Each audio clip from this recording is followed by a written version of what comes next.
नमस्कार मित्रांनो, काल आपण काय बघितलं होतं? पुरवठ्याचं विचलन बघितलं होतं. विचलनामध्ये आपण काय बघितलं होतं? पुरवठ्याचा विस्तार आणि पुरवठ्याचा संकोच. मग विचलन हे काय सांगतं की इतर परिस्थितीमध्ये बदल न होता फक्त किमतीत वाढ आणि घट होते, त्याच्यामुळे विस्तार आणि संकोच होतो. हे कालच्या युनिटला आपण बघितलं, कालच्या तासाला आपण बघितलं. तेच घेऊन आता आपण पुढे जाणार आहोत, पुरवठ्यातील बदल. मग पुरवठ्याचा बदल कुणाला म्हणतात? किंमत स्थिर असताना इतर घटकांमध्ये जो बदल होतो त्या बदलामुळे जो पुरवठा वाढतो किंवा घटतो त्याला पुरवठ्याचा बदल असं म्हटलं जातं. मग पुरवठ्याचे बदल दोन प्रकारे असतात: पुरवठ्याची वाढ किंवा वृद्धी, पुरवठ्याची घट किंवा ऱ्हास असं म्हटलं जातं. मग पहिल्यांदा आपण बघू की पुरवठ्याचा वाढ किंवा वृद्धी कुणाला म्हणतात. मग काय आहे इथं? किंमत स्थिर असताना इतर घटकात बदल झाल्यामुळे, म्हणजेच उत्पादन घटकाच्या किमतीत घट, कराचं प्रमाणात घट, तांत्रिक सुधारणा इत्यादी अनुकूल बदल झाल्यामुळे पुरवठा वाढतो. आणि पुरवठा वाढतो म्हणजे पुरवठ्याची वृद्धी होते, त्याला पुरवठ्याचा वृद्धी किंवा वाढ असं म्हणतात. परत एकदा सांगते की किंमत इथं स्थिर आहे, इतर घटक बदललेले आहेत, जसं तंत्र, यंत्र, उत्पादनाचे घटक, कर, हे सगळं इथं बदललेलं आहे आणि त्याच्यामध्ये चांगला बदल झाल्यामुळे पुरवठामध्ये वाढ झाली आहे, त्याला पुरवठ्याची वृद्धी असं म्हणतात. बघा आकृतीद्वारे स्पष्टीकरण कसं आहे बघा.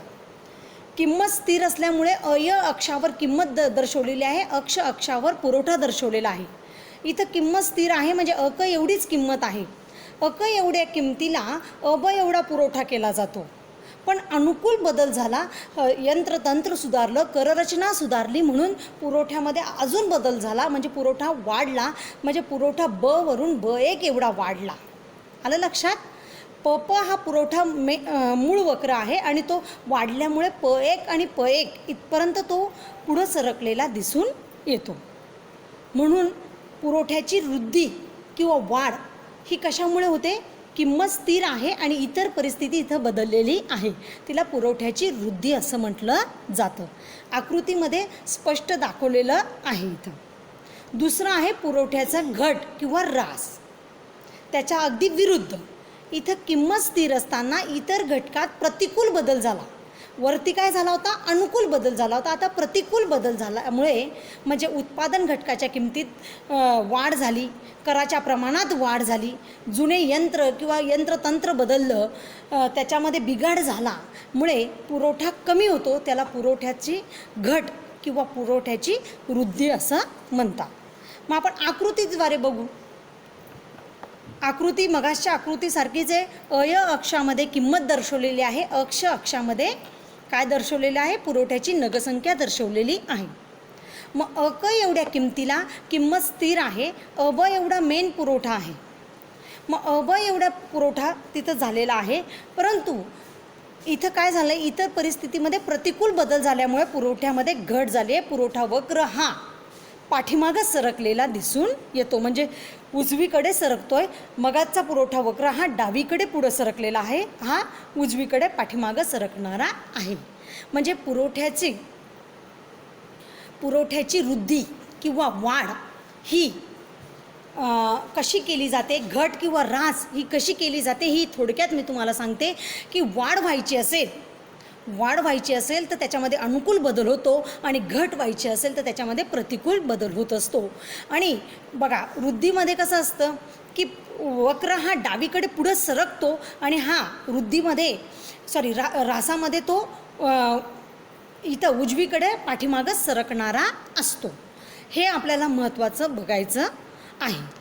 म्हणजेच या दोन्ही आपण 4 संकल्पना बघितल्या, कालच्या 2 आणि आजच्या 2, की पुरवठ्याचं विचलन हे 2 प्रकारे असतं: विस्तार आणि संकोच. आणि पुरवठ्यामधला बदल हा वाढ आणि वृद्धी. हमखास हा फरक स्पष्ट करामध्ये विचारलाच जातो, त्याच्यामुळे फरकमध्ये तुम्ही त्याचा अभ्यास करायला पाहिजे. आता आपण या युनिटचा शेवटचा भाग बघणार आहोत, खर्च आणि प्राप्ती. मग खर्च आणि प्राप्ती कुणाला म्हटलं जातं? साहजिक अर्थाने तुम्ही ढोबळ अर्थाने बघितलं तर खर्च कुणाला म्हणतात? आपण एखादी वस्तू बाजारात गेल्यावर पैसे देतो, पैसे देऊन ती खरेदी करतो, त्याला खर्च म्हणतात. किंवा आपण एखादं काम केल्याबद्दल आपल्याला जो काही पैसा मिळतो त्याला प्राप्ती असं म्हणतात. मग पहिल्यांदा आपण खर्च संकल्पना बघू. संयोजक जेव्हा उत्पादनाचे कार्य करतो तेव्हा त्याला विविध उत्पादनाचे घटक वापरावे लागतात. काय काय? मग संयोजकाला काय काय वापरावं लागतं? कच्चा माल म्हणजे भूमी, श्रम, भांडवल, संयोजक हे 4 गुणधर्म हे उत्पादनाचे घटक आहे. मग त्यातला संयोजक हा मेन असतो. मग संयोजक काय करतो? 3 घटक घेतो, भूमी, श्रम आणि भांडवल. मग भूमी, श्रम, भांडवल हे एकत्र करून तो उत्पादन करत असतो. जसं कच्चा माल, श्रम, भांडवल या घटकांचा मोबदला त्यांना द्यावा लागतो. भूमीला काय द्यावं लागतं? खंड द्यावा लागतो, श्रमिकाला वेतन द्यावं लागतं आणि भांडवलाला व्याज द्यावा लागतो. मग या सर्वांना जो काही खर्च करावा लागतो त्याला एकूण खर्च असं म्हटलं जातं. मग उत्पादनात वाढ झाल्यामुळे उत्पादन खर्च देखील वाढतो, उत्पादनात घट झाल्यामुळे उत्पादन खर्च पण कमी होतो. मग याच्यामध्ये एकूण खर्च ही संकल्पना संयोजक वस्तूच्या उत्पादनासाठी आवश्यक असणाऱ्या उत्पादन घटकांवर जो काही खर्च करतो त्याला एकूण खर्च असं म्हणतो. मग उत्पादनाच्या विविध पातळ्यांवर केला जाणारा एकूण खर्च किंवा एकूण बदलता खर्च यांची बेरीज केल्यास एकूण खर्च म्हणतो. मग एकूण खर्च हा काय असतो की स्थिर खर्च अधिक बदलता खर्च दोघं मिळून जो खर्च होतो त्याला एकूण खर्च म्हणतात. मग स्थिर खर्च काय? उत्पादन घटकात एकदाच करावा लागतो, त्याला पुन्हा पुन्हा करावा लागत नाही, त्याला स्थिर खर्च. समजा मला दुकान टाकायचे आहे, मी दुकान बांधली, मग मी बांधल्यानंतर मला दुकान बांधायला एकदाच खर्च लागेल का? नेहमी दर महिन्याला लागेल तो खर्च? नाही लागणार. त्याला स्थिर खर्च असं म्हणतात की जो उत्पादन कार्यात एकदाच करावा लागतो. मी समजा मग त्या दुकानामध्ये किराणा दुकान टाकली, मग किराणा दुकान टाकल्यानंतर मला नेहमी किराणा भरावा लागेल ना, मग त्याला काय म्हणतात? बदलता खर्च. बदलता खर्च हा उत्पादनाबरोबर बदलत असतो, त्याला बदलता खर्च असं म्हटलं जातं. आलं लक्षात? मग ही एकूण खर्च संकल्पना आहे. मग एकूण खर्च संकल्पना बघितल्यानंतर आपल्याला बघायची आहे सरासरी खर्च आणि सीमांत खर्च. मग सरासरी खर्च म्हणजे प्रत्येक नगसंख्येच्या उत्पादनासाठी येणारा खर्च म्हणजे काय? सरासरी खर्च. समजा मी आता 15 टेबल तयार केले, मग 15 टेबल तयार केले, पण मला एका टेबलला किती खर्च लागला त्याला सरासरी खर्च असं म्हणतात. 15 टेबल खर्च करायला मला समजा 4,000 5,000 खर्च लागला आणि एक टेबल तयार करायला मला 400 रुपये खर्च लागला, तर त्याला सरासरी खर्च कुणाला म्हणता येईल?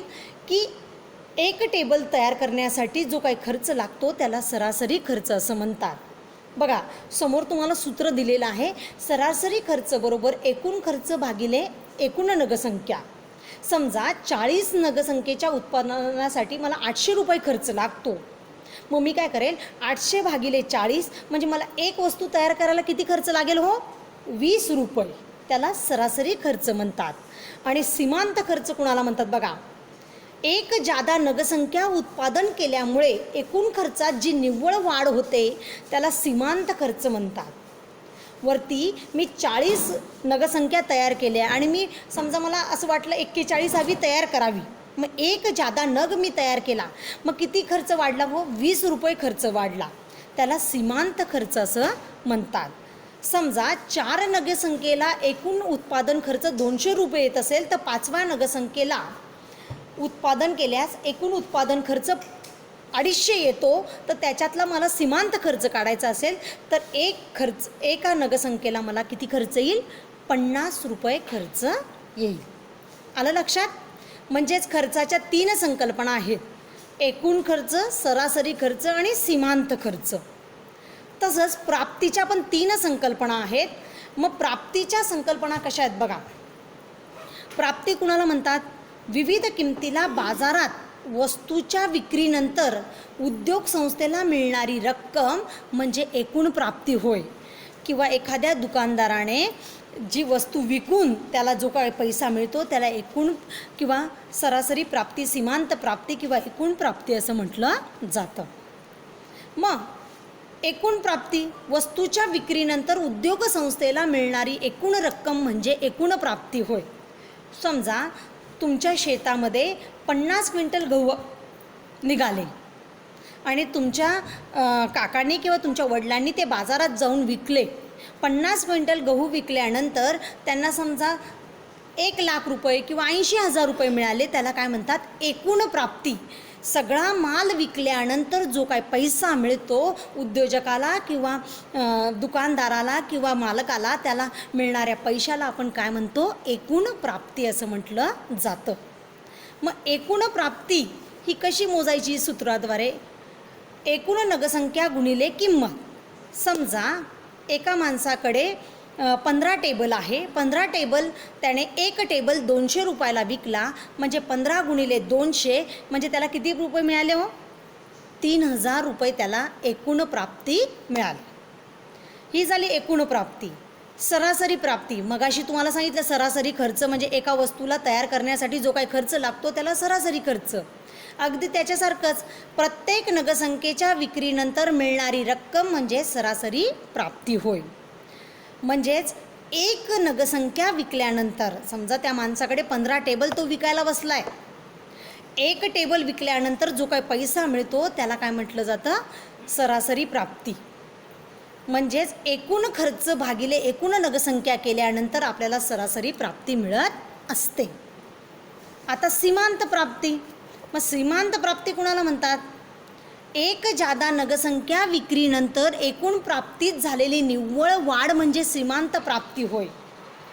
समजा मी 15 टेबलऐवजी मी 16 टेबल विकले किंवा 20 टेबलऐवजी मी 21वा टेबल विकल्यानंतर जी काही 21व्या टेबल विकल्यानंतर जो काही पैसा मला जादा मिळाला, 15 टेबल विकल्यानंतर मला 3,000 रुपये मिळाले. 20 टेबल विकल्यानंतर मला 4,000 रुपये मिळाले आणि मला वाटलं 21वा टेबल विकावा, तर 21वा टेबल विकल्यानंतर मला 4200 रुपये मिळाले. म्हणजे माझ्या प्राप्तीमध्ये कितीनी वाढ झाली हो? 200 रुपयाने वाढ झाली. त्याला सीमांत प्राप्ती असं म्हणतात. आलं लक्षात? हे झालं प्राप्ती. काय काय बघितलं आपण? एकूण प्राप्ती, सीमांत प्राप्ती आणि सरासरी प्राप्ती. अशा या खर्चाच्या आणि प्राप्तीच्या संकल्पना तुम्हाला समजलंच असेल असं मी गृहीत धरते. आणि हे प्रकरण 4 पुरवठा विश्लेषण इथं संपलं असं मी जाहीर करते. धन्यवाद.